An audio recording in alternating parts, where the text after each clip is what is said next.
For the players, the pop culturist PlayStation podcast is fueled by the Man Shake. I lost 30 kilos in 10 months using this meal replacement shake. If you want to support the show and max in my weight loss journey, or to even start your own, click the link in the description below. The Man Shake. Real blokes, real results. For the players.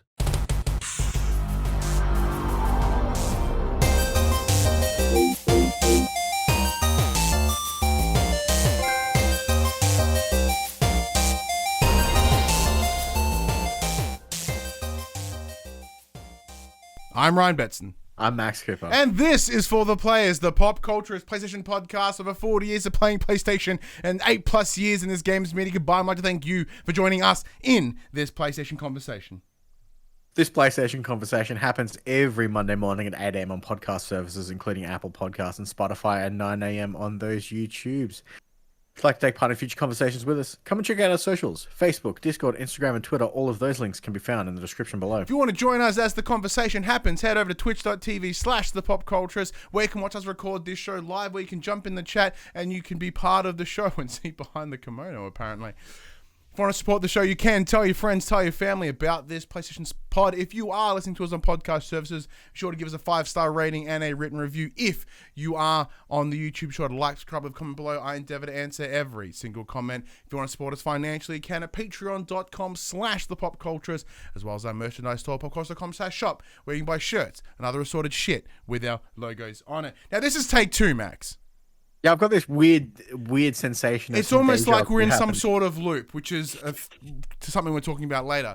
For those that didn't join us on Twitch when we record the show live every Saturday, 4 p.m., Max and I were chatting. Max's kid fucking straight up almost died, apparently. So Max wanders off for a minute.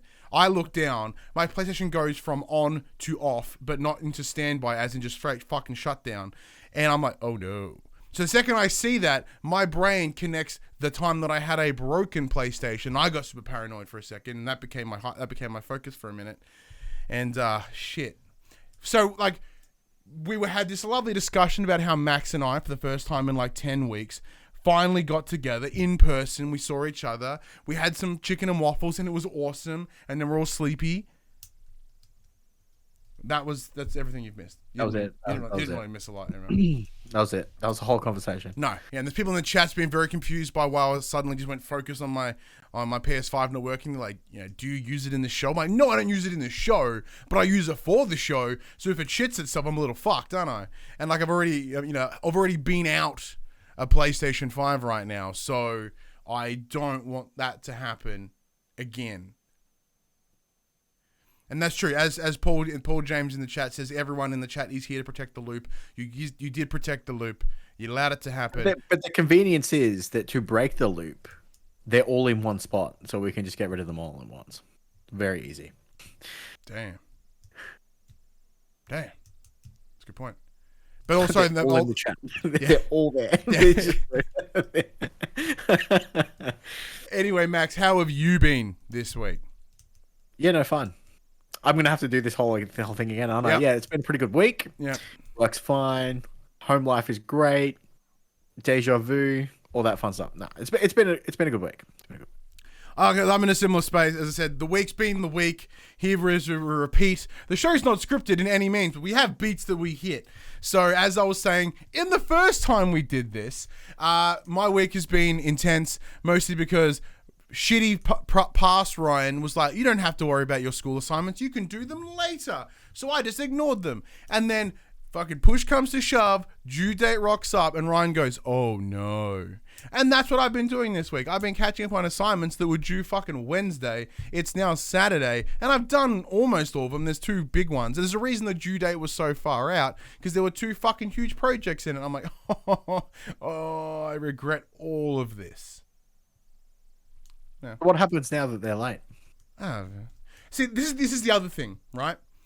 Because my teacher understands, because for those that don't know, it's a Cert 4 in mental health is what I'm doing, right? I already work in mental health. It was just to supplement my job, right?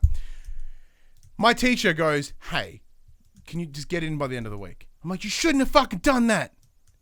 Because that time it's good. Current Ryan's like, it's Saturday, it's still not done. Yeah, you don't say get it in by the end of the week, because I'm like, is that Friday or Sunday? Because I'm gonna make it Sunday. All right, I'm gonna make it Sunday. Pew, pew. You like that? Like that's pretty much. I want to point out Sunday's the start of the week, so technically end of week would be Saturday. Cool. Then I better get those things done by the end of the day, eh? Yeah, probably. Yeah. I mean, even if they're due tomorrow, you should probably get them done today anyway. Yeah, I probably should get them done today. I really shouldn't have gone out gallivanting in the afternoon and getting like chicken and waffles and playing Hugging Deathloop. strangers, and hugging looking strangers, straight and playing Deathloop. I probably shouldn't have done those things, but I did. It was a bold strategy, Cotton. But what are you gonna do? That was. So for that, that brings into the next thing. Is like, with my focus on holy shit, I need to get these things done. I actually haven't played a lot of games this week. There were some things I have played, and we'll get into. So Deathloop is probably the big one because the name of the episode, and we have been playing it. But so one game that I have been playing this week, I've been playing it with my son, is the Paw Patrol movie. Adventure City Calls or something. I think that's what it's called. Yeah. So thanks to the team over at Bandai Namco Australia, they provided a code for myself and my son to play through Paw Patrol, the latest Paw Patrol game. He had no idea, right? Which was the best part about it. So I just kind of sneakily installed on the console, and he booted it up to watch YouTube or something, and he's like, what's that? Wait, what do you think it is, bud? He goes, is that new Paw Patrol? I'm like, it is new Paw Patrol. And he boots it up, and it's like the movie logo. It's like the movie. I'm like, it is like the movie. So there you go. But yeah, so it's very similar. Yeah.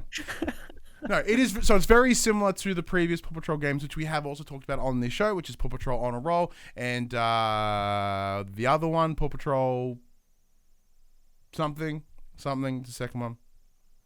So previously I've discussed how the first Paw Patrol is essentially a 2D platformer, and then the second one becomes a 3D open world platformer, very very akin to like Banjo-Kazooie or as an example, like that sort of setup. Where this one, it's weird. I feel like that there was a much harder time restriction on this, because the levels are repetitive in the way of there is a section of walking and you follow a path. It's in a city, right? So there's no free-flowing areas. It's all done by city blocks or like a park maybe. Then there's a vehicle section. Then there's another walking section, end of level. And like that's on repeat, right? So it's walk around, pick up the pop treats, you find a small path that's blocked, so you have to use one of the Paw Patrol Pop's abilities to break through it. You move through there, get on a vehicle, you speed down a highway, picking up as many pop treats as you can, get to the end, do another section, pop ability, end of the level. So like it's a bit disappointing because especially compared to the second one, which is Paw Patrol, I forget what the fuck it was, but that one like there was a clear progression in the studio's ability, because like the first one was very rough, like there was no shadow textures, the dogs didn't blink, like they were just very simple and bland design. But here, this being essentially the third game that this team has worked on, the renders of the pups and the main characters are actually really, really good. Even something as simple as lip syncing is better. There is once again no voice actors from the show, so the dogs just bark but nothing happens. Like no audios, just a dog mouthing and then axes or fucking shit comes out of their pup pack, which for a kid doesn't matter. He's not noticing too much about it. He's just like, cool, it's more Paw Patrol. But these are some of the things that I'm noticing, right? Like that the repetition. And additionally, like the environments themselves are very plain, or as the chat says, very rough. They are very rough. Like in sorry, just before you keep going, was this released because of a new movie coming out? Like, did it release in like to coincide? Yeah, with the it was movie, meant to release in unison with the movie. So the movie did release a little bit earlier here in Australia, released in back end of August, where this came out about a week ago, so about 2 weeks into September. So originally they were supposed to like come at a synergistic time. Mm-hmm. However, it appears that they kind of, for whatever reason, separated a little bit. It is based on the film, so it's take place in Adventure City, which is a new location from the film. This includes the new character, the new dog. It's a dachshund, a little wiener dog called Liberty. So they're involved in the story. But that also means that like Everest and Tracker were not involved. Tracker never gets the love in Paw Patrol. Just saying, he's just really gets mistreated in that show. So like yeah, and I do think that pressure of getting that done. Now, granted, because they have released one every 2 years, and they did release one last year, so there's a much smaller development time, and I think that comes through because what we're seeing is higher quality versions of the base assets, which in this case is the pups and the main characters. You can clearly see they have been worked on, or at least look better compared to the relatively rushed backgrounds. Yeah. So I think the pressure of getting it done to time with the movie has come through here. So it has fallen into that bit of a trap around licensed releases, which is a little bit disappointing. But I know my son's got. There's another game that he's of interest in, which is PJ Masks, which comes out in a couple of weeks. So I'll be curious to see how that goes. I think it's a different studio. Like that's the first PJ Masks game, so I imagine it's going to be pretty rough, but he may not give a shit. So for the right audience, it hits all the beats because it's more Paw Patrol, but like my son was able to front to back in one session the previous Paw Patrol. Oh, Mighty Pups. It was about Mighty Pups. He was able to complete Mighty Pups in one run.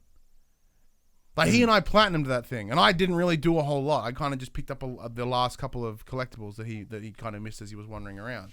Like he did almost all of it himself. And I think that will be the same thing that happens here. Like it's easy enough that you can a 4-year-old can just wipe the floor with it and come out the other end. But so that's what I've been playing. I played that a little bit with him. Before we talk about Deathloop, though, what have you been playing outside of that? I've been playing more Tales of Arise. Oh yeah. So I was provided with a copy from the team over at Bandai Namco Australia. So I am now about 10 to 12 hours in. I'm into the second area, so I've done a few. I'm a little bit through the story now. Done a few awesome boss sequences, which were absolutely fantastic. The story kind of did something happened in the story that I did not see coming whatsoever, and that was awesome. One of the things that I've found lately is a lot of the games that I've been playing have been super predictable in what their story is, and I kind of assumed that this was going to be the same thing. Most JRPGs do tend to fall into the same tropes, and this kind of threw me for a loop. And yeah, it was really interesting. I don't want to mention what it is because it's fairly spoiler heavy, and it is still very early in the game. I'm still getting a handle on the combat. So last time I spoke about this last week, I only had two members in my party. I now have 4. I find myself, despite the fact that you can change between so in battles you only control one player at a time, but there are buttons to use the other character's abilities as essentially quick actions that will change the flow of combat. You can change to another. You can change your control to another character entirely and use that player as your main player in combat, but I find that I'm just playing as the main protagonist of the story. I don't find the other players' movesets to be as fun, so to speak. Why is that? What's the difference? So the main character being Iron Mask, he's a sword fighter, so all his abilities are based on, as So Paul in the chat, who's also reviewed the game for Player 2, I believe. So I think he's reviewing it. I know he's been playing it anyway. For player2.net.au, friends of the show, they say don't bother changing. I just find that his combos, the flow of combo for that character just plays out so much better than the others. I find the other characters to be, they feel like they are secondary characters, and that's purely because he's promoted as that main protagonist. So he just feels like he's stronger and more useful than the rest of them. And although those characters do have their usefulness in their quick actions, like one of the recent characters that I unlocked, he's essentially like a strong melee fighter, and his ability is he weakens anyone with armor. So you come in, you use his ability, their armor drops, and then you can actually deal damage to them with your main controlled character. Another one has the ability to steal magical abilities from other the enemy. So if the enemy is casting a spell, you can use her quick ability, and she'll take that spell, like denying them the cast, and then she will cast it herself. So there's really cool interactions for those players, but I find that when you're controlling them, they just don't feel useful outside of those roles, which is a shame because which checks out, because when I was playing Final Fantasy VII Remake, I found myself really just gravitating towards Cloud. yeah, you tend to only ever use the side characters if they have a specific purpose. So like you bring out Final Fantasy VII, it's like, oh, I can't get to that person with Cloud. I only have a sword. I'm going to swap to the guy with the gun and shoot them at long range. And then as soon as that's dealt with, going back to the main. Yeah. So, it's fun. I'm really digging that game. Obviously, I'll be talking about it for the next couple of weeks. It is very long. It is very deep. And I'm still, despite the fact that I played 10 to 12 hours, I feel like I am very, very early in the game still. The story is progressing at a nice pace. It doesn't seem to be... I haven't found it to have any pacing issues at the moment.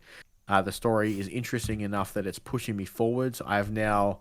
I think I spoke last week that I spent a lot of time kind of fluffing about and doing a lot of the side quests. I am more focused at golden pathing it at the moment. I'm finding the story compelling enough that it is just pulling me through, and I want to continue learning more about how this story is unfolding. I talked about last week how each characters have their mini interactions, which the game refers to as skits. Mm-hmm. As you progress a little bit further, you can also now, I now get the opportunity at campsites to have one-on-one interactions with other members of my party, and that deepens the relationship between those two characters. So you get these nice little private interactions between the characters. You can get a little bit more backstory of the character that fleshes them out a little bit more, which I find nice. A lot of games are doing that more now, which is good. Mm. It's always nice to explore those secondary character roles. They're there for almost the entirety of the game. Make it worthwhile. Give them a story. Give them a reason to be there. Give me a reason to connect with those characters if I'm spending 20+ hours with them. Don't be these faceless named characters type thing, which is good. And other than that, the only other game I've been playing this week is Deathloop. Yeah, so Deathloop, the big PlayStation 5 exclusive for the back end of 2021, is out. We were very lucky to receive a review code from Bethesda Australia and their PR team, Double Jump, here. And so that came on the day before. Day of. Night before, I think. So it came out like pretty much right on the buzzer. So we weren't able to have a lot of time with it prior to release, which is fine by us. We're just happy to be invited. So Mac, give us a rundown of what Deathloop is, and then we'll chat about how we've been doing. So I've been playing Deathloop for the better part of a couple of hours now. So essentially, as the name implies, Deathloop, it is a semi-roguelike game where you're trying to escape the loop of the island. It tells its story in a very interesting way. The story unfolds in a very interesting way for this game. So the gameplay is separated into different sections of the day. So you have morning, afternoon, evening, and end of day, I think. There's 4 time frames. And you can go to... There's 4 areas on the island that you're stuck on. And each of these 4 levels are essentially self-contained small levels. So you pick as you progress through the day, you pick where you want to go, and you spend that time frame there. So if you want to spend the morning at area A, you spend the morning at area A, and then it'll be like, hey, you've done everything you can do here. Let's exit. We're going to go back. The day will progress forwards, and then you get to pick again from those 4 exact same levels. As the day progresses, however, everything in the map changes. So although you're playing in the same essential play area, the way the enemies interact, completely different. Some areas will be completely blocked at certain hours of the day. You'll find that some areas are only open in the morning or in the afternoon or in the evening, which changes up the locations enough that it keeps them interesting, but it's not so much that you have to relearn exactly where everything is in the level, which when it comes to this game being essentially a roguelike, it's important that you do get those, you can hit those beats of, hey, I know kind of roughly where I'm going, and it makes the second loop a little bit easier and a little bit quicker. You're not getting so held up on the when and where of it, of where you're going. I'll give an example of one of the first, very early in the game, you're essentially trying to find a code to open a safe. And you find the code in the morning, and you go there in the afternoon, but you find that the safe's already emptied. And you find in the safe that there's a note that's like, hey, I emptied this morning. So you're like, oh, okay, it's still there in the morning. If I go to this level in the morning, that safe's going to be full. I'm going to be able to get the things that I need from that safe before the other player steals it. And it's a really cool interaction of how as the game progresses and as the day progresses, everything in it changes. I really like that idea and how it's delivered, because going into this, there seems to be such an abundance of roguelikes right now. Yeah. Roguelites or whatever. Like, it seems to be a real common thread, especially within PlayStation, apparently, with like Deathloop and Returnal, and like now Hades is being a big one on the space, not exclusive, but of course it's there. So there's a lot of love for that genre, and it's a genre that I am not always super into, right? Because for a lot of the time I don't feel like I progress. And that is by design, where I feel Hades is fixing that, and I feel where this is fixing it as well. Because when we were during all the 11 trailers that we got, like, we knew that there were like 8 individuals that we had to take out, and these are the big bads. The idea is you have to do them all in one run, where possible, is sort of the pitch. So I'm like, shit, 8 people, 8 levels. How do you even do that? How do you successfully, take out 8 people in one run over 8 levels? Like, right now, I'm playing Hades and I can't do 3. I do Returnal. I could barely do any of them. You know what I'm saying? So I was instantly like, at that, like, oh fuck, this can't be a good thing. But I do appreciate that here, because having it be one island, 4 locations. Yes, those locations alter depending on the day, so there is some adaptability that you need to get to.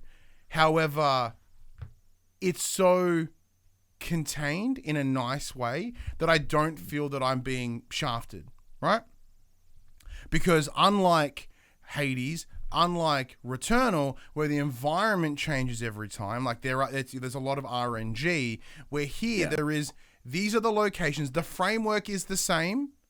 Some minor things will alter, but majority of it is replicable. Yep. So if you should go, all right, well, I'm going to go that way, I'm going to go through this door, and like some time of the day, that path may not be achievable, but you can accommodate for it. You know what I mean? Because there are still some of those rules after X amount of, like, in the morning, this will always happen. In the afternoon, this will always happen, and so on and so on. And that's from my experience so far. Anyway, I may be wrong, but that's what I'm picking up that I think that it's putting down. That's essentially what it's doing. Yeah. Yeah. So it's really cool. So I've had a couple of crashes in the game, and they've been really bizarre. So when you open up your menu, you can track all the different objectives. So you have visionaries, which are the big bad guys essentially. And you can track their movements throughout the island. So you can be like, okay, they're going to be here in the morning. They're going to be here in the afternoon. This is where they do their research. This is when they do their work. This is how they move about the island. And essentially, from what I can tell, the end game seems to be, let's get as many of them in one place as possible so we can get rid of them all at once. Yeah. And that's cool. So as I was checking, you essentially have this big board with all the strings attached to it of where they're moving, how they're moving. For some reason, I don't know why this has happened. It's happened to me twice in the space of a couple of hours of gameplay, where as I'm backing out of my menu, the menu doesn't close, but everything disappears off my screen. I get to keep my cursor, I get to see the background of the game, but all the information on the screen disappears. So the game doesn't technically crash, it just won't come out of that state of you're stuck in this menu forever, which is really sucky in a roguelike, because I lost a fair bit of progress.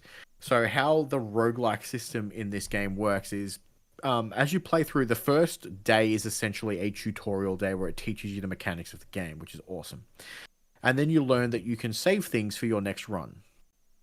And the way you save things for your next run is you you basically infuse them with this energy that's collected throughout the game. Think of it as like our souls in a Soulsborne game. And it works the same way in this game. If you die, you lose all your currency. But because of the way that this game works with the respawn mechanics, I can't think of the exact term. Reprise? Reprise. You can go back to where you died and you can collect the currency back again, which is awesome. And then once you complete one of the time frame loops, you go back to your menu and you can change your loadout.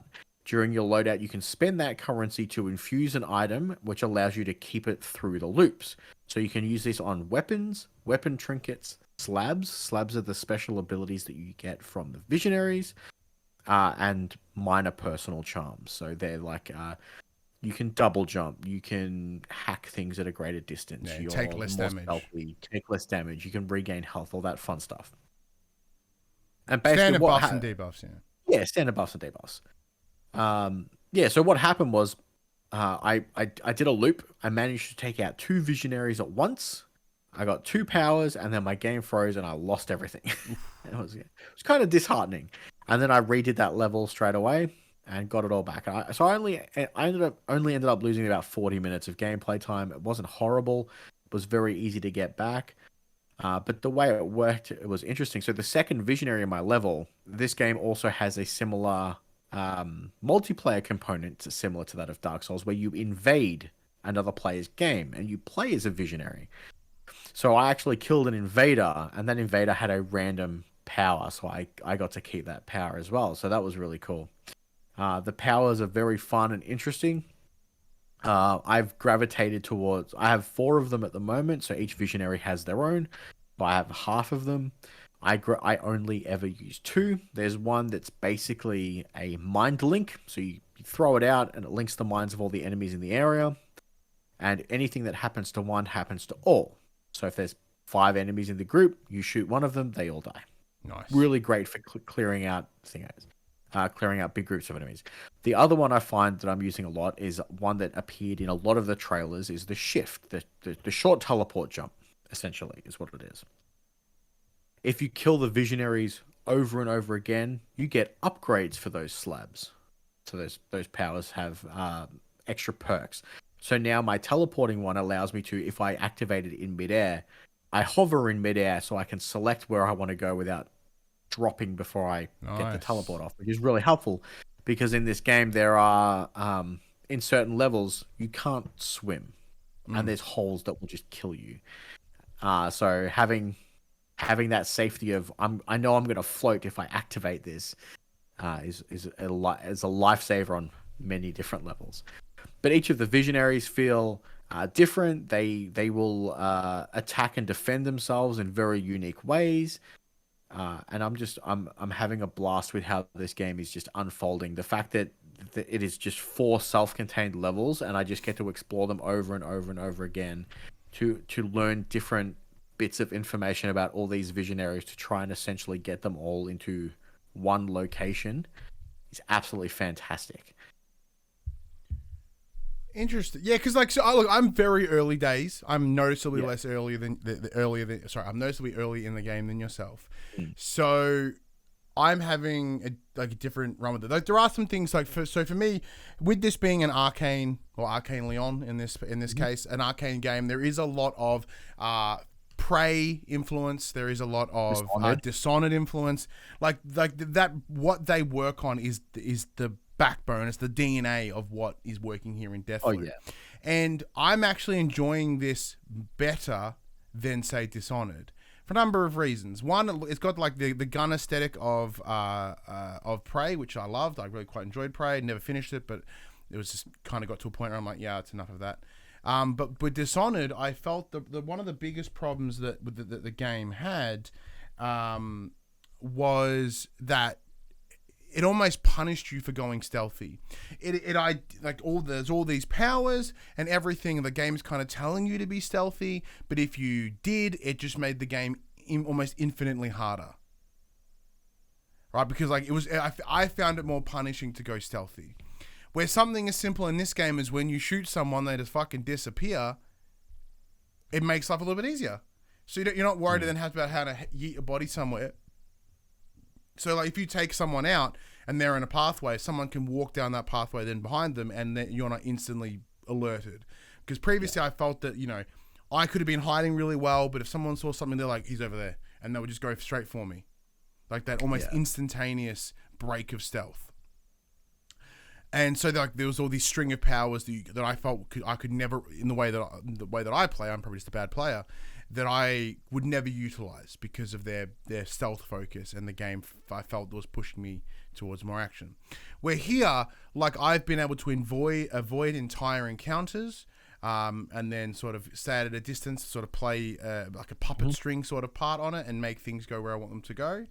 But yeah, and I like that so much more. Now, once again, I'm very early days, so this will be an ongoing review discussion over the coming weeks. Very similar to Tales of Arise, as we, you know, we sort of stepped our way through that game, and as we both step our way through Deathloop. You know, you're about halfway through. You said taking out 8 visionaries already. Like, yeah. So it's funny, with the latest trailer that came out, which was the how the DualSense was going to integrate with the game.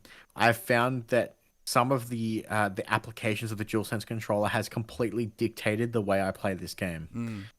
Weapon jamming is so frustrating and annoying. I now only ever use single shotguns because they don't jam. I have to reload them after every shot. There is nothing worse than getting chased by like 5 dudes and you're just like hammering into them, and then your gun jams and you're like, okay, I guess I'm dead now. My only complaint is that I wish there was a standalone dodge button. Yeah, it's so the way sprint.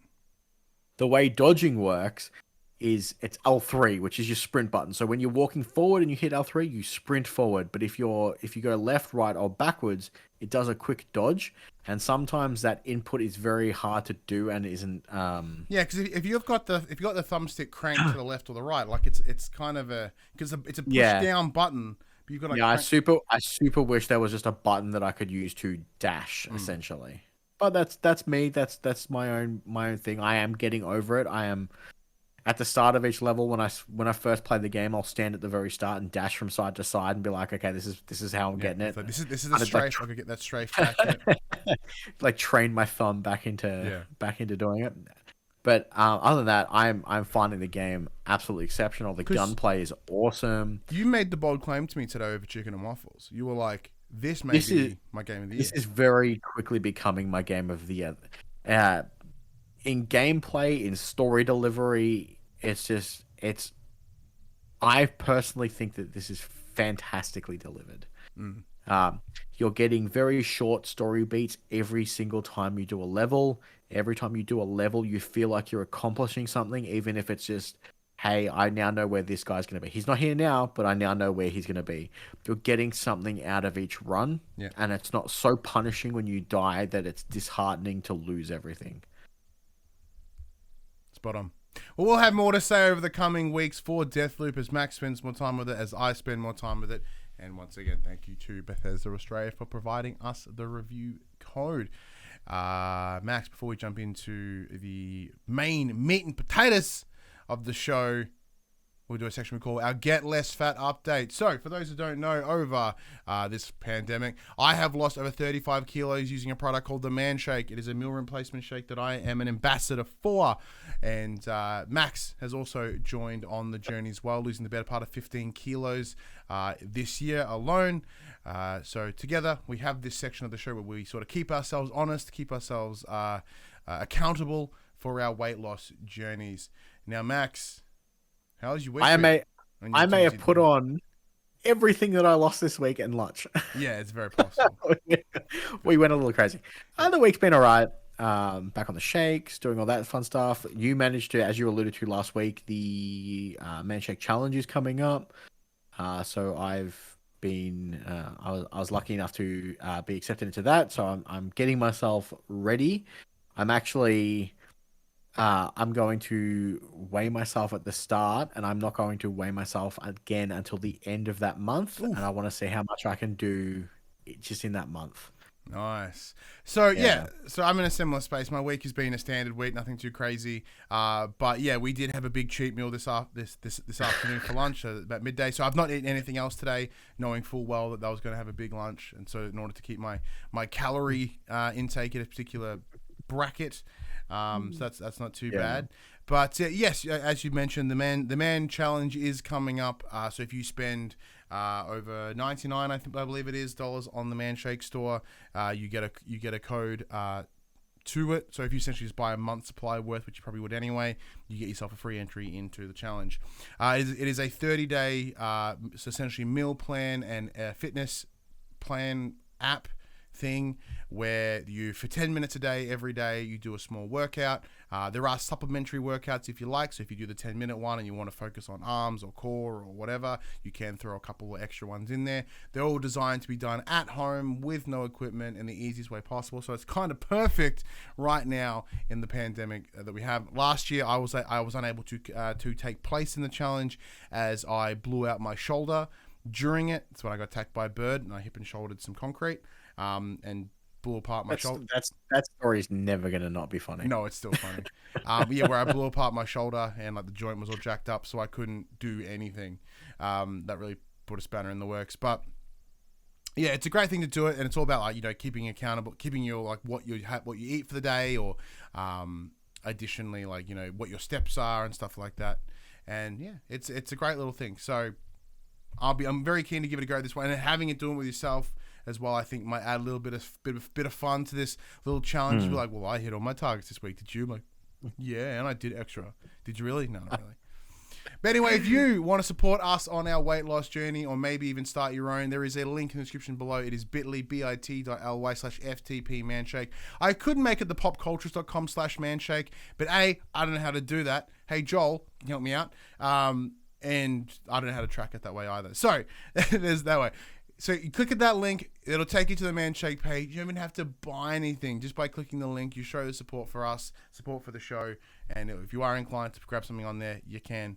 No pressure. All right, let's get into the section called Inform the Players. We tell you about what happened this week in PlayStation. Now, it was a bit of a quiet week comparatively, with last week being the big showcase. Other than that, it's not much. Like, there was some more info about like God of War and stuff dropped, which you've not put in the show. A bit more clarification around the change to Eric Williams. Why they're ending the Nord age. The idea being that this series has been going on for like 15 years now. There's only so much we can tell, so we're kind of trying to wrap it up. So that's an interesting decision. But that's not where we're kicking things off today, because no, we're kicking things off today with the storage wars, Ryan. Yes, you had fun with that, didn't you? Oh, yeah. So, the latest firmware update for the PlayStation 5 dropped earlier this week, and because of it, the storage wars is finally over. The M2 drive has been unlocked. Along with the ability to expand the memory of the PlayStation 5, however, a few other tidbits also dropped with this update. So the PS5's UX enhancements, control center customization, enhanced game-based updates, and updates to the home and library screen. It is now easier than ever to work out if you're playing a PlayStation 4 title or a PlayStation 5 title. It's a big win.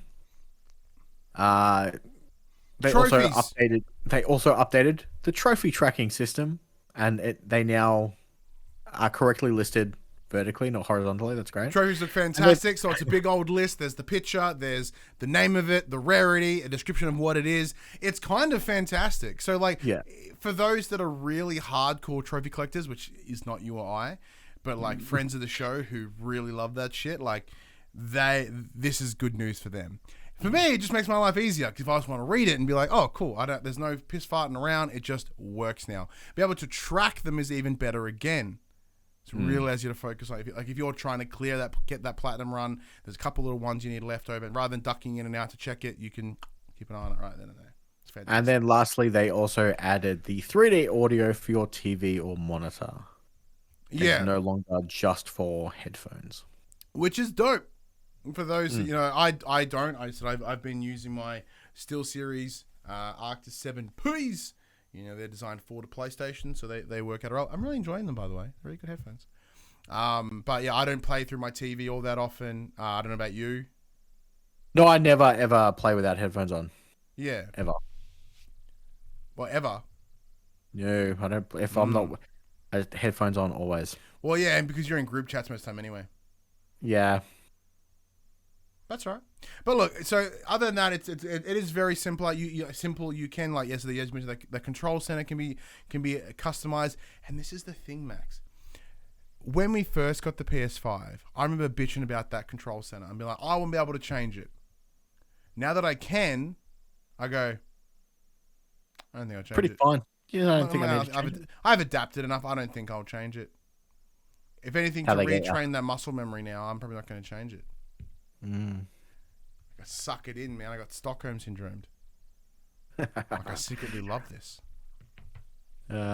Next up, we have some more Firesprite news.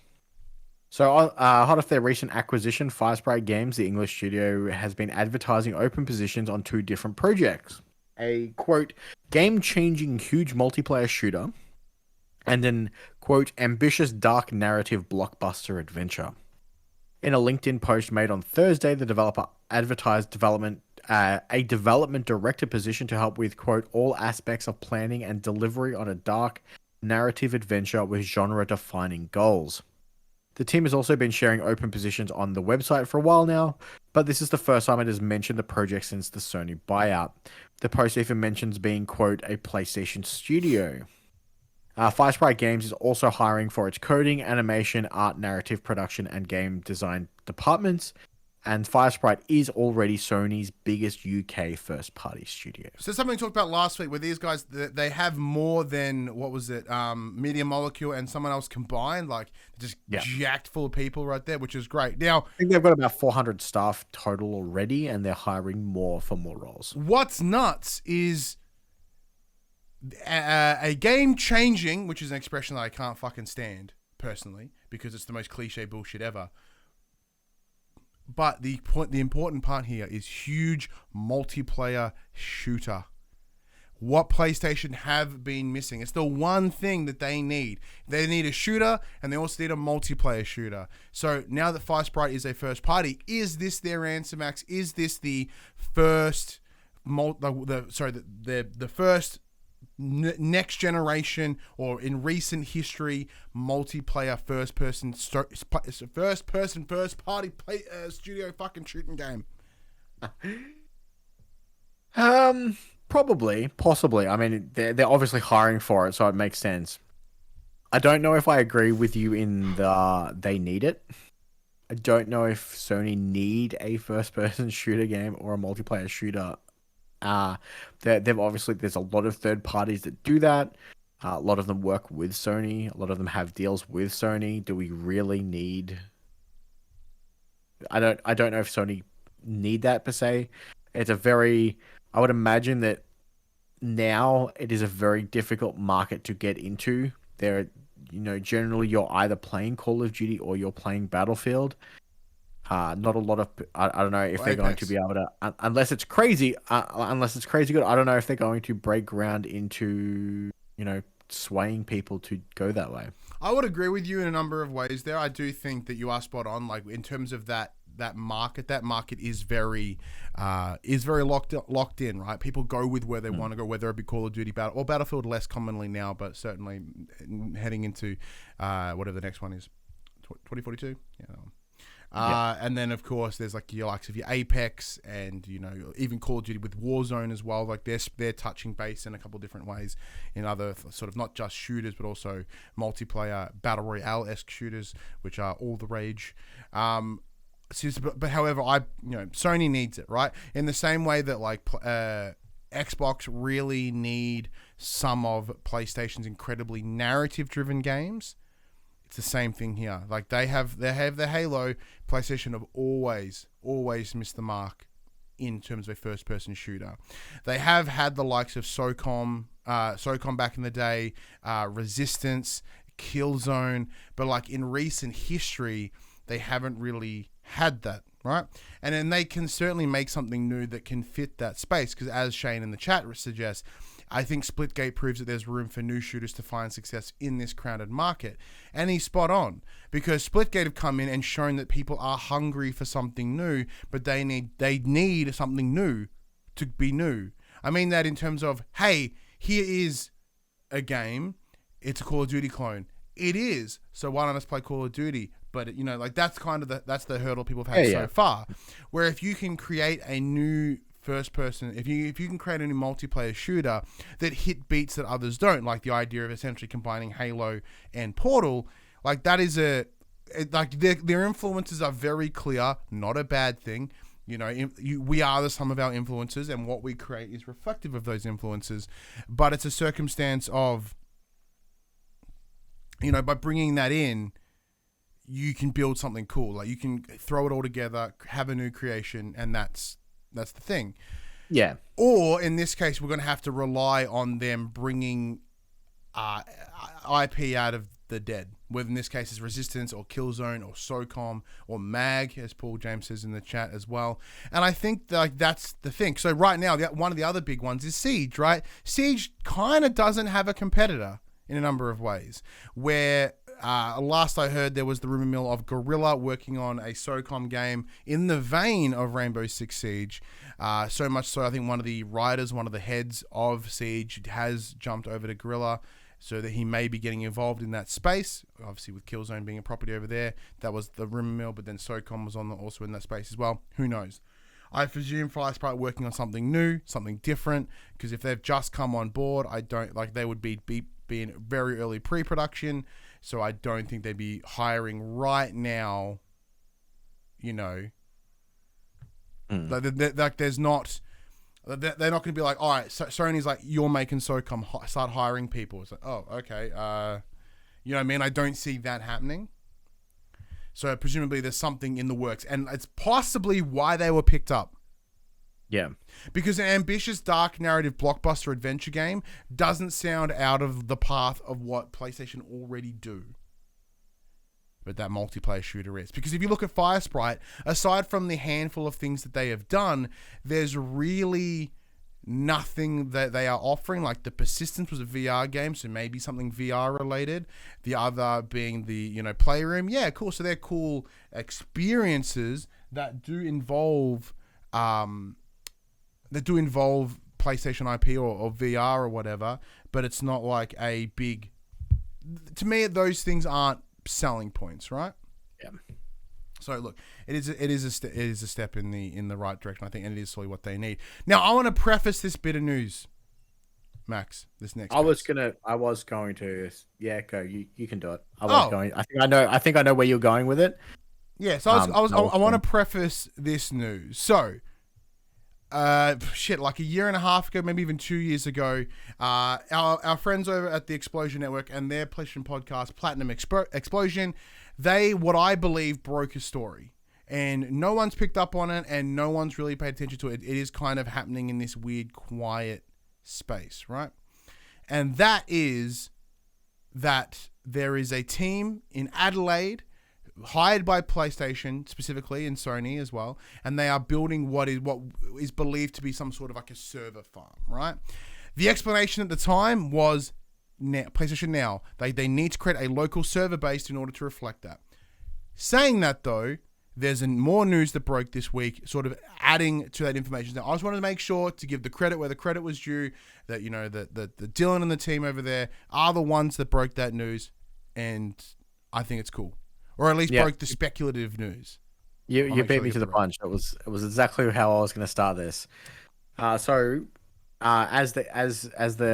reported over on the Explosion Network earlier this week, PSU reported that the New Zealand PlayStation website had a dedicated PlayStation Now page.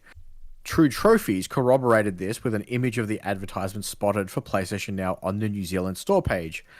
However, the page for PlayStation Now was reportedly live for a moment. However, the link now will take you to a 404 error page. PlayStation has also posted job listings for a business operation coordinator in Adelaide about a month ago. The listing stated that the opportunity is for Sony Interactive Entertainment Australia Future Technology Group. Another job listing was posted just a week ago for a full-time senior system engineer at PlayStation Adelaide. There's also a position for a service reliability engineer posted around 3 weeks ago, along with a staff software engineer position posted last week. And like, this is the thing. So PlayStation Now is cool. And like, if you go onto the PlayStation Store right now and you search for something that isn't readily available, it will appear and it will say, and the little PS Now bumper, and it'll be $0, right? So there are games that are appearing on the Australian PlayStation Store under the PS Now banner. You can't do anything with it. You can't click on it. You can't interact with it. Nothing fucking happens. And the problem that Australia has been facing is our internet infrastructure is garbage. For many people, the idea of streaming movies or whatever is near on impossible. So then to add games to it, I can understand why there is a reluctance to roll it out here yet currently. But like, there are always, as you said, like in here, there's a little hints that it would come. Now, Max, you and I are in an incredibly privileged position where we have fantastic internet. Would you jump on the PS Now? Maybe. So I don't understand why they don't follow the Games Pass route of allowing you to download them and play them locally. Some can, not all of them, but some can. Yeah. Now, my understanding is with this most recent PlayStation update, they also updated the back end of PlayStation Now, and you can now stream in 1080p instead of 720p. Cool. That's good for the US. Even with the internet I have at home, I don't think I would want to stream a game. As someone who gets very frustrated with the slightest bit of input lag, streaming a game would drive me insane. I think. Yeah, it just irked me, and I don't think it would matter how good the game is or how I would. In the back of my mind, I would have this bias of, it's lagging, isn't it? My net's not fast enough to stream this properly. Why can't I just? And yeah, that's just me. And I know I know it's my own personal bias, and it probably isn't. It probably wouldn't happen. It probably loads perfectly fine. But in the back of my mind, I'd be like, hey man, you're streaming this. It's not running the way it's supposed to be run. Yeah. So yeah, like with no expected like arrival of this, it's just like this is very speculative. Because there's just enough things that are lining up, but it could just be the idea of that someone's just supporting localized. Maybe we finally won't have to use the EU store. Yes, maybe it's something as simple as localized PlayStation Store data, right? In the same way that Netflix has numerous servers around the country, so not everyone's trying to ping the same server. Maybe it's that. Maybe there's assisting that infrastructure, because it would also be a little bit fucking shitty if the only PS Now server, quote unquote, was in Adelaide. Like, that's not good. Yeah. You know what I mean? Because like, if everyone's pinging that one thing, if lag is already an issue, unless they're because I remember the PlayStation were also having work with Azure. Isn't that a cloud-based sort of setup? Microsoft Azure. Azure? I don't know what the fuck it's called. So maybe, because I don't think that's entirely rolled out here either. So like, maybe there's this weird middle ground. Look, I'm talking out of my ass right now, but like, maybe there's this weird middle ground of like, they're just waiting for certain things to come in place before they get into it or they do anything. I think my laptop's binging. Shut up, laptop. Yeah, so that's what I'm thinking. Does that make sense? Yeah. Yeah. Like, I don't know. I don't think there's quite enough information at the moment. Wait and see. Oh. Benny 8-bit in the chat has confirmed that Azure is rolled out here. Ha! So then I'm wrong. I don't have an answer then. I was just fucking spitballing. I was good though? I don't know. Does that work well? I have no idea. But Benny has said they have used the xCloud streaming service on his phone, and it worked really, really good. Yeah. Which is good, because I imagine most phones right now are actually better equipped for the internet than most people's houses. Yeah, I mean, now with 5G, it's incredible. Yeah. Also, hey, Rocket Mummy, good to see you. Yeah, so Paul also clarified that you can install the PS4 games to your console, but you cannot download the PS3 games because of the cell architecture processor. Yeah. So My understanding is wherever PSNow servers are, there is literally just a fucking stockpile of PS3s that are running games. They're kind of emulating the game. Yeah. Yeah, cool. Yeah, literally that. Anyway, so on that, I suppose. Speaking of, I suppose, THQ Nordic's 10th anniversary showcase happened overnight, and to show off what some of the upcoming games were. And these were the games that they showed. They showed Destroy All Humans 2 Reprobe, so a remaster of Destroy All Humans 2.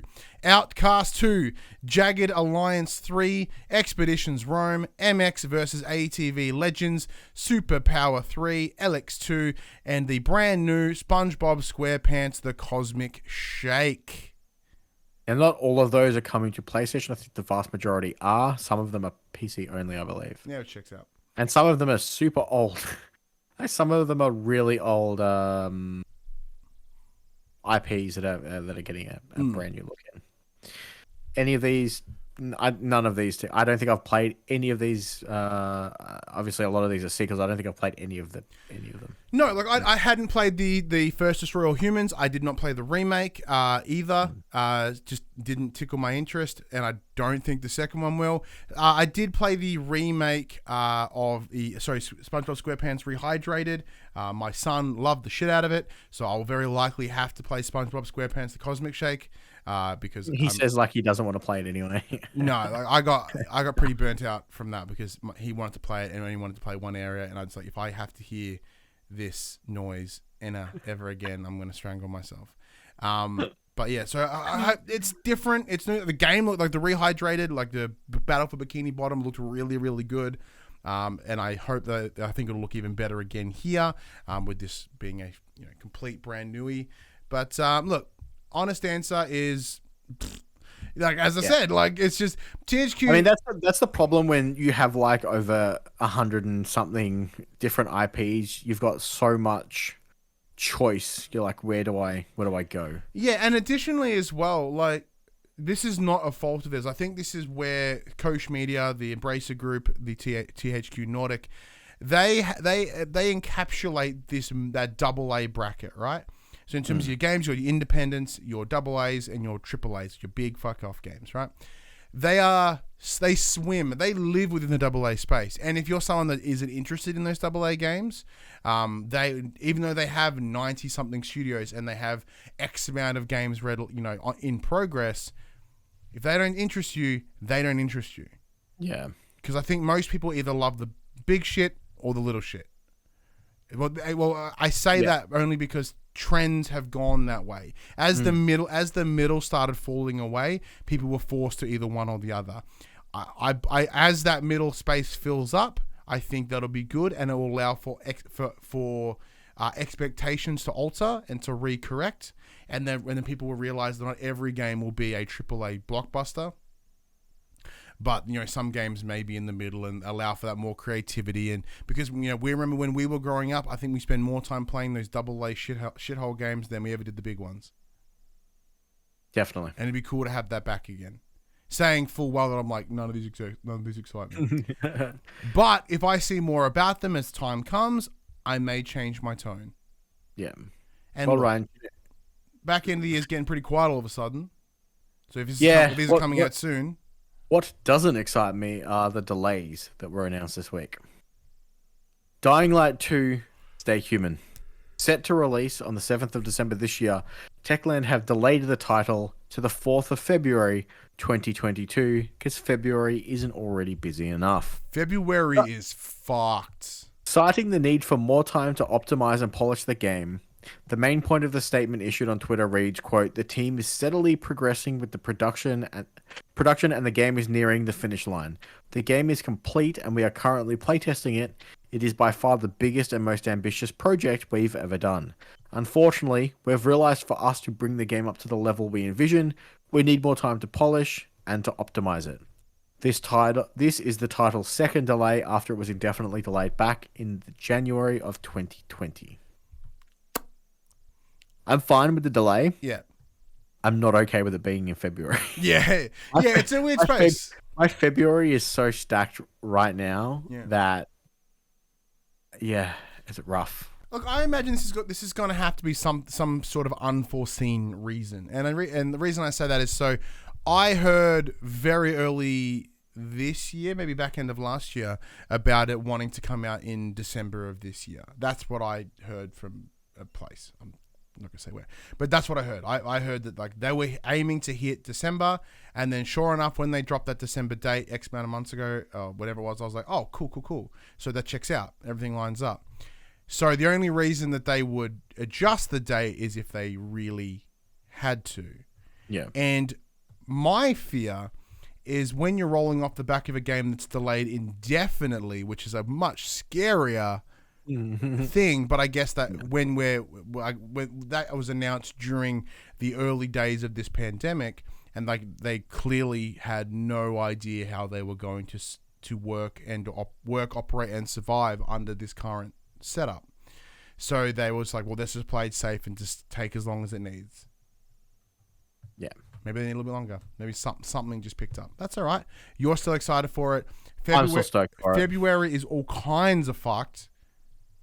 We do not have enough time.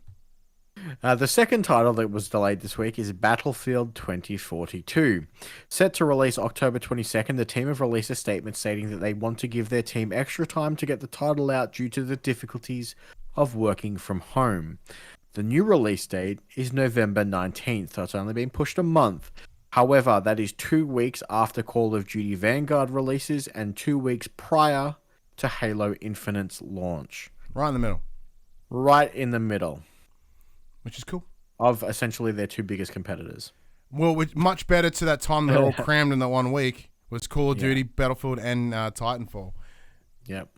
So that's a win for me, man. Like 2 weeks that, like 2 weeks that, 2 weeks that, 2 weeks that. And most people are probably pretty okay with that. I don't see that hindering the game at all. No. It would have been nice for it to come out earlier to have a bit of a head. It originally had a 2 week lead on Call of Duty. The original launch date was the 22nd of October, so it would have come out just shy of 2 weeks prior. And now they're coming 2 weeks after. Yeah, I think there is a different buzz going right now for Battlefield, I should say, that I think is surpassing Call of Duty, or at least anecdotally. That's the thing. Shane in the chat does bring up a good point. Full price is that game's biggest challenge, and that is true. As unlike Call of Duty, this does not have a campaign. There is no campaign in Battlefield 2042. Therefore, you're essentially playing a full $125 Australian if you buy the PS5 version for just multi. And I don't know what you think, Max, but fuck off paying $125 for a multiplayer game. Also, where Halo multiplayer is free, adds Benny. Yeah. So Battlefield's fighting a fight. They've picked their hill to die on, I guess. Like, obviously, there's not a campaign. That's, again, my personal bias is I don't play shooter campaigns. If I'm buying or playing a shooter, it's because I'm playing multiplayer. That doesn't really bother me too much. And if I'm getting... was it last week that I was saying that the way I value my time for money is I weigh it up similar to that of like going to the movies. Cost me $40 to go to the movies for an hour and a half.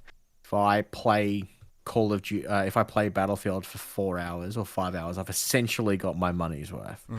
And for these people, a lot of these people are going to play way more than 5 hours of this game. Most of them play more than 5 hours in the first session. Yeah, so I mean, yes, it is now that the RRP is $125 here in Australia. I would imagine people are still going to get their money's worth from this game, especially with all the what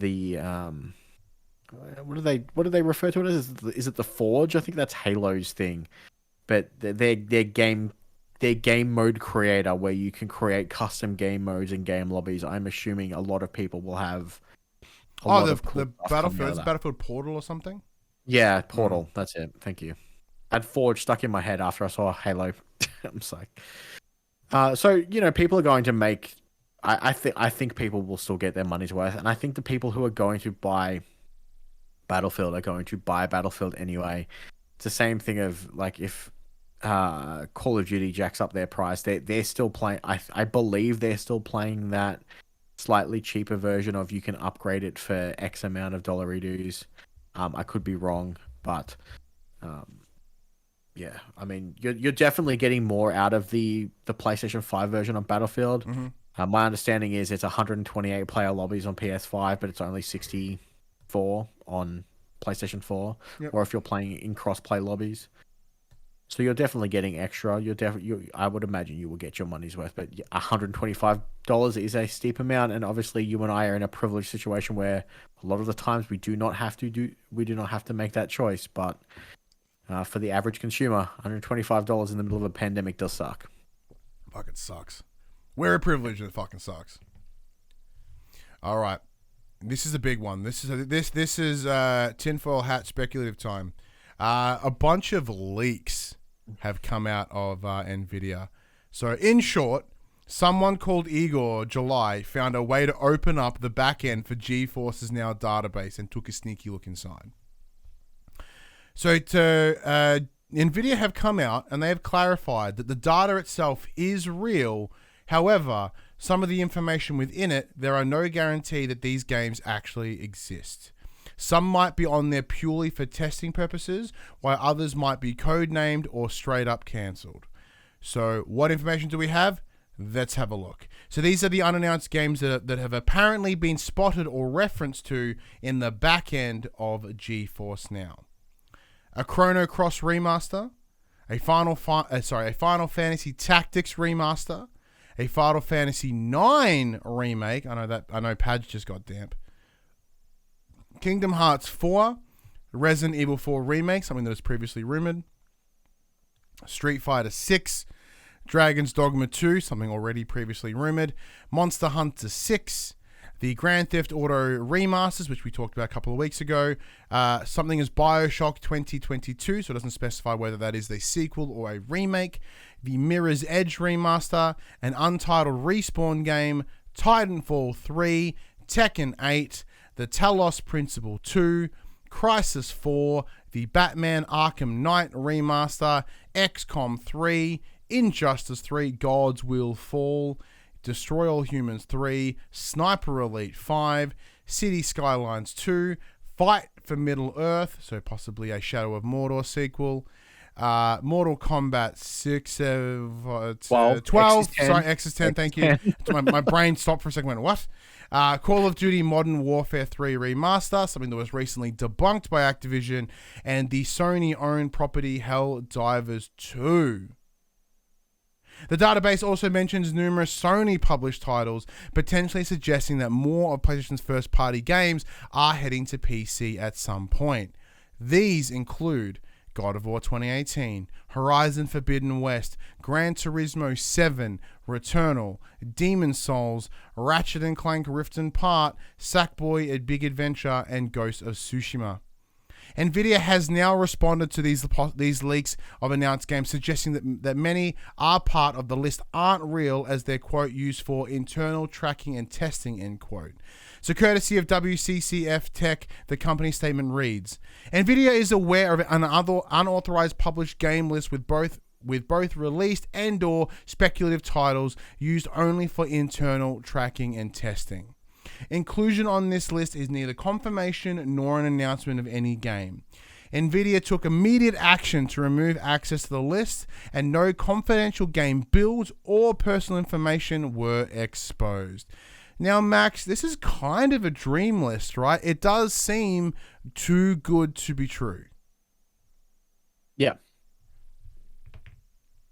Obviously, a lot of those titles would make a lot of people excited to see come to fruition. The likelihood is they've just put a bunch of arbitrary names on their list to test back-end server-side stuff. Someone's got their hands on it, and it's been blown way out of proportion. Look, if you put Kingdom Hearts 4, and then the likes of, Final Fantasy Tactics remaster, like, you are just getting a bunch of weaves damp. Like, you know what I'm saying? Yeah. Like, But like, there are some things that I would question. One of them being Kingdom Hearts 4, because I do believe there is a team still doing something, or they've been redistributed. They also have like a 10-year development cycle, and Kingdom Hearts 3 only came out a few years ago. Yeah, Kingdom Hearts 4 set in Boston confirmed. Matt Damon and Ben Affleck reprising their roles from Good Will Hunting. It looks... Final Fantasy 9 remake would be dope, but they haven't even finished fucking 7 remake yet, so it can't be shit. So there are some that have popped up that we've heard about, like Resident Evil 4 remake, stuff like that. Some of them are lining up with that Capcom leak from 6 months or so ago. So like it does make sense they could be placeholders, but there's just so much See, this is the weird line, right? This is that weird middle point.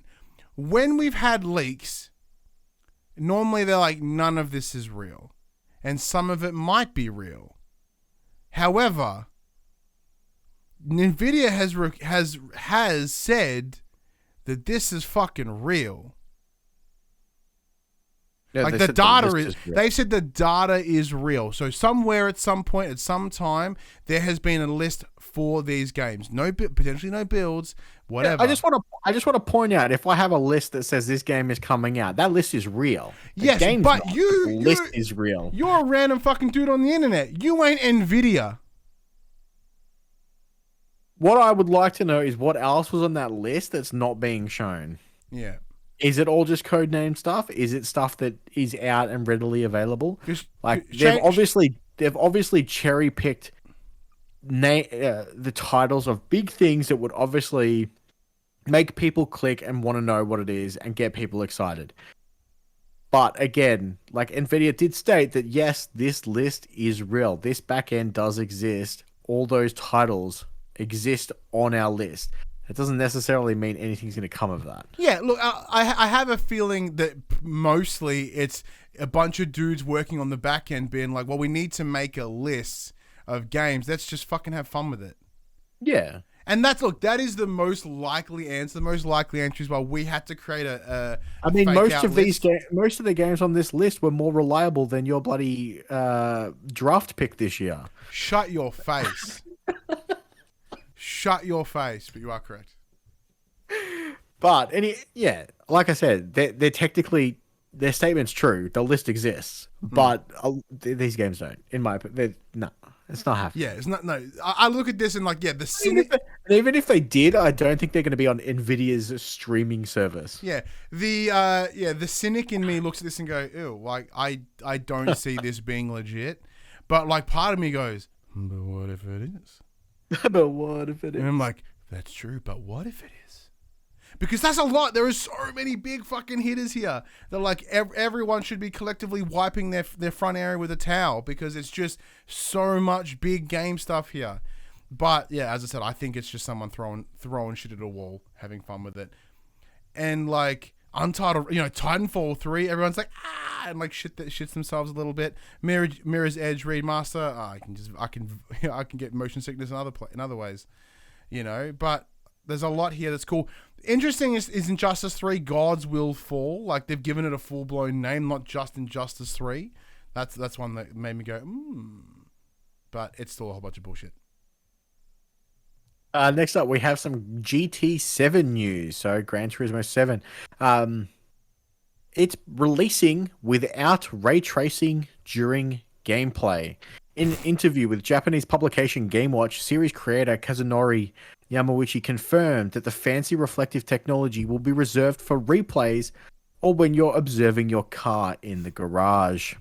Quote, for the time being, you can choose ray tracing in the replay, he said, courtesy of Google Translate. And then you can see the stage demo and the picture with ray tracing applied in the garage. It's a bit of a shaky translation, so details may vary. But yeah, interesting choice.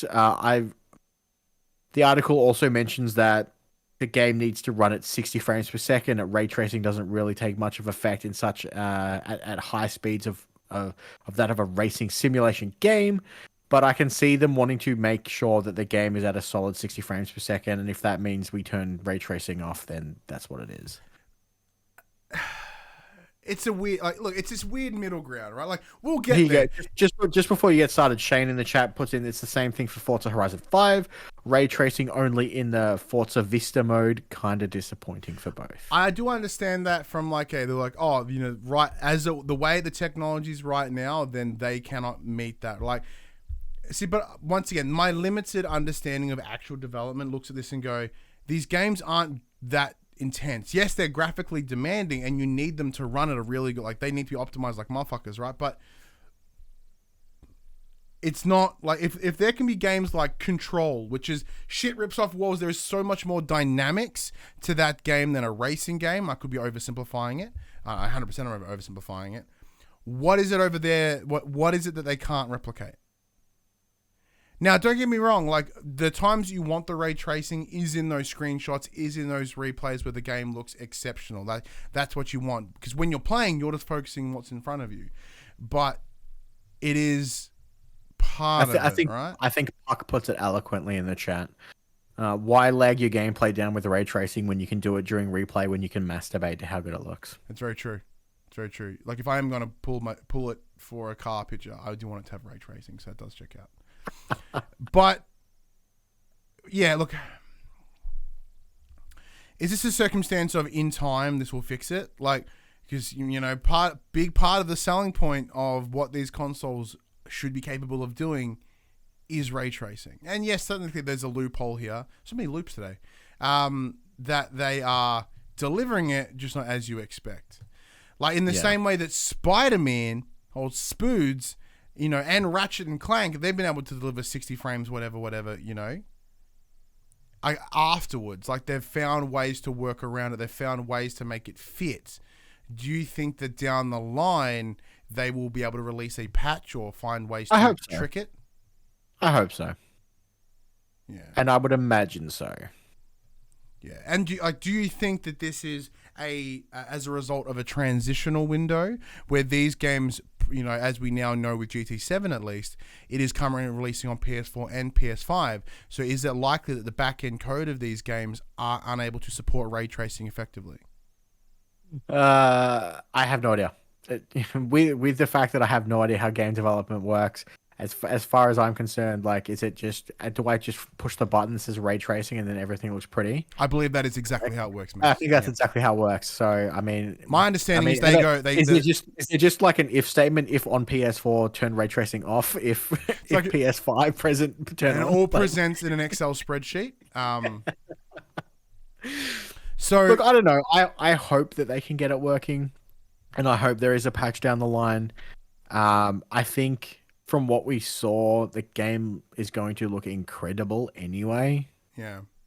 And yeah, you're right. You're so focused on the gameplay, especially in a high speed car simulation game. You're probably more paying attention to what you're doing than what it looks like you're doing. You say that, but when I was playing Spider-Man, I was like when I turned ray tracing off, I went, "Ooh, I can really tell the difference." Even though I'm focusing on the action and the gameplay rather than how it looks, so it is noticeable when it's not there after using it. Yeah, only after using it is it noticeable. Well, you're not wrong, but like he's gonna be like, my replays just look so much better than the actual gameplay. Like I'm just. It's true. Quick bits, Max. Yeah, I'm really upset that I keep giving you the quick bits. I know, it sucks for you. God of War Ragnarok will also be a single shot from start to finish, just like its predecessor. So they'll trick you when you walk through like lights and doors and stuff. That's how they get you. LittleBigPlanet PS3 and Vita servers have been shut down to combat hackers because some whiny prick was like, I don't like how you've treated the game. You know, and then they've essentially done the back end and they've done shitty. That's pretty much how it went down. So now no one gets to play. Splitgate dev secures $100 million in funding to grow the game. Fucking hell. Tales of Arise is the fastest selling Tales game ever. Hits 1 million copies in just under a week, and Ryan was grossed out. The top 10 best-selling PlayStation 4 games for the week ending the 12th of September, we have number 10, PlayStation hits God of War. Number 9, Life is Strange True Colors. Number 8, Tales of Arise. Number 7, Sonic Colors. Number 6, Need for Speed Heat. Number 5, Marvel's Spider-Man. Number 4, Red Dead Redemption 2. Number 3, Gran Turismo Sport. Number 2, Grand Theft Auto 5. And number 1, NBA 2K22. Look, it makes sense. NBA was the only thing that could possibly dethrone GTA 5. It's the only thing. And Nothing else could have done it. And look at the guy who has 2 thumbs and didn't put this week's release games in the docker. Oh, it's you. It's me. Put my thumbs at you.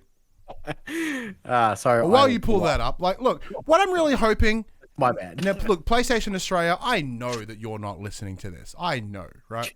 Where's the drop? Where's the top 10 best-selling PS5 games, man? There's not enough PS5 games. Shut up, Max. Look, if it's going to be the same 10 games each time, it pretty much is right now. Take-Two are paying them to not do it because GTA can't be on that list. It is they refuse to have a list where GTA is not on it. It's already the same games over and over again. Nothing is different. Nothing will change. Give us the top 10 best-selling PS5 games of the week, please. If not, can you please direct me into a place that I can get them? I will speak to the Australian... do I speak to game sales data? I can talk to them. That's generic. That's not interesting. That's an interesting company name. And Paul in the chat has confirmed that 2K 2022 is shit. Yeah, apparently it's a hot mess. Huzo, the big old editor-in-chief at Player 2 has been reviewing it and me giving it a lot of grief. It's been giving him a lot of grief, I think. Yeah. Okay, upcoming titles for PlayStation consoles this week. We have World War Z Aftermath coming to PlayStation 4 September 21. Kena Bridge of Spirits, PlayStation 4, PlayStation 5, September 21st. Oh, it's so close. So close. Teacup, PlayStation 4, September 23. Diablo 2 Resurrected, PlayStation 4, PlayStation 5, September 23. Death Stranding, Director's Cut, September 24th on the PlayStation 5. Damn! That's also coming out real quick too. Lost Judgment, PlayStation 4, PlayStation 5, September 24th. And that is all for this week. So, couple of bangers. Couple of big boys in there. Obviously, Kenna's keen. I'm so keen for Kenna. I've been super stoked on that game ever since we saw it like a year ago at the original PlayStation 5 showcase. That game looked absolutely stunning. It looks dope. Yeah. And so, since we have a lot of love in the chat right now, Shane's excited for it. Rock Mummy's excited for it. It looks dope. It looks great. I know there are codes out in the wild for Kenna, but it's very select people that have been playing it. We're in it. Cool.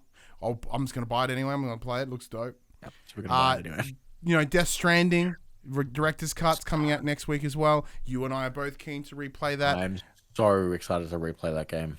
It looks as if it might have an automatic trophy pop as well. So, did you platinum it? No.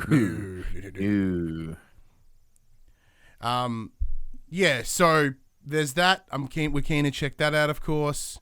What was the other things you listed? Like the other two that I kind of noticed. I've already closed it off. Fuck. Was there anything else that got you excited? No, I don't think so. I picked up two words. I've already forgotten what I. Oh, Diablo 2. Oh Resurrected. Yeah. So look, my wife. We as we did X amount of weeks ago under the whole Activision debacle, we talked about how we obviously disagree with their practices as a company in regards to those allegations. However, we honestly said we don't know whether we can reflect the statement of we'll never buy an Activision game again. That's very difficult. Like I know, it's that weird line of like we understand that they're shitty people. Sorry, Blizzard Games. Sorry, like they're shitty, and we understand that. Like and we like. I can't make that. We said at the time, we can't make that. That's a big fucking statement, and I don't think we can honor it. Because in the world that we live in right now, it is incredibly difficult to live an entirely moral life when it comes to your purchases. And my wife, it's her birthday, and she just fucking loves Diablo. It's like her shit. My wife doesn't love many games, but Diablo 2, she always... If ever we reflect on games, she goes, man, how good was Diablo 2? I'm like, and you were like, I don't know, I never played it. I never played it. So I had to buy it for her birthday. birthday was a couple of days ago. So she gets a week later. But, like, right now, if she gets in her brand new hoodie, she sits on the bed and she plays Diablo 2, she's living the dream. And I'm not taking that away from her. Yeah. Because it is that weird line, like, yes, we still greatly hate the shit that went down there. And we don't condone in any stretch of the word.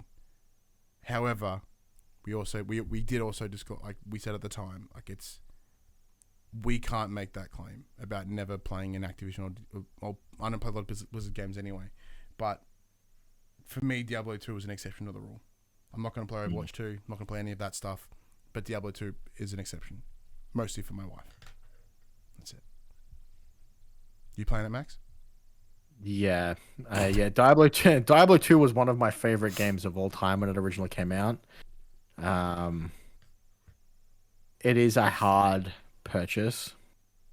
And as Paul James puts in the chat, this is Vicarious Visions game. They only just recently got pulled into that gigantic mess of a group. So, yeah.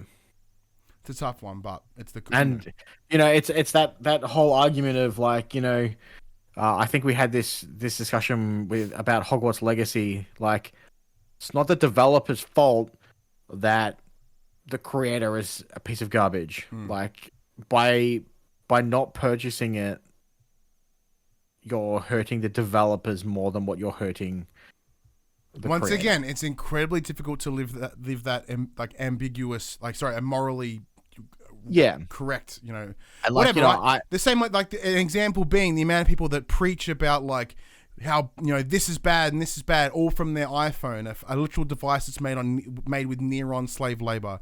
Same goes to the PlayStation, right? It's made in China where people are treated fucking really shitty, right? Like, unless you live in the forest and you do everything yourself and you don't do this, you don't do that, it's near on impossible. You know what I mean? Yeah. It's a tough line to live. And you just got to pick the battles where you can. Like, if there are certain things that you believe in and if you can make them just, do it. Like, if the idea is I want to support local farms, right? Then you go and buy locally sourced vegetables, right? You don't go to Coles and buy the frozen stuff. You buy it there. Like, like you pick and choose the battles that you can. Same goes for that, If that makes sense.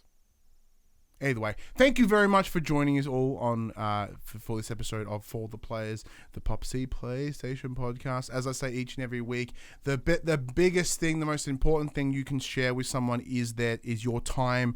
Thank you so much for choosing to spend your time with us as we bullshit about morality, I guess, and PlayStation and just shit that we love. So we've been doing this for literally 220 episodes. Well, Max has been doing it for most of it. And each and every week, I still love coming in here and doing this show. So thank you for allowing me to do something that I love. And Max, send us home. Well, everyone, this PlayStation conversation happens every Monday morning at 8 a.m. on podcast services, including Apple Podcasts and Spotify, and 9 a.m. on those YouTubes. If you'd like to take part in future conversations with us, come and check out our socials.